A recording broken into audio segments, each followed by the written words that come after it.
Donald Trump and Elon Musk are promising Americans a future with a whole lot less. Less government, less bureaucracy, less regulation. Well, my next guests envision a much different future, one with more, not less, of what makes this nation so great. They co-authored the new book that I'm going to say is an absolute must-read. It is called Abundance, and that's exactly where we're going to start. Gentlemen, it's a big word, it's a big idea, and you say abundance describes the future that we want. What does it mean? Our politics is split right now between a left that defends government even when it doesn't work and a right that wants to destroy government even when it is working. What we need is a political party that actually makes government work. This book is about putting outcomes over processes. It's about setting a North Star with a big, bold, beautiful sci-fi vision in the first 3 pages of the book and saying, we can do this, but in order to do it, we have to get out of our own way. There is a more realistic path. The answer to a politics of scarcity is a politics of abundance.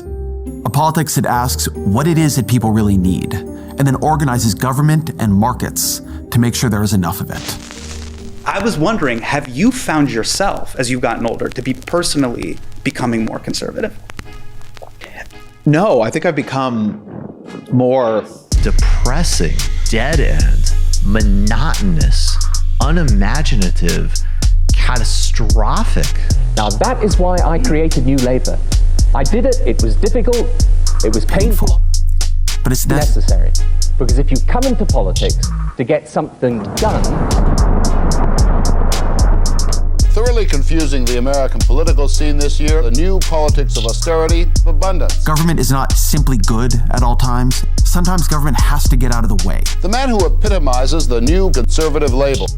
I feel like we've given far more power to the groups than they should actually have. I think many of these groups are fundamentally unrepresentative of where most Americans stand on the issues. This package of advice that almost always has to do with alienating traditional left constituencies, essentially. When I look at policies in New York that stand in the way of abundance, very often if you look under the hood, you eventually find a labor union. Senior colleagues attacking you and saying that you're engaged in a conspiracy to destroy the soul of the Labour Party.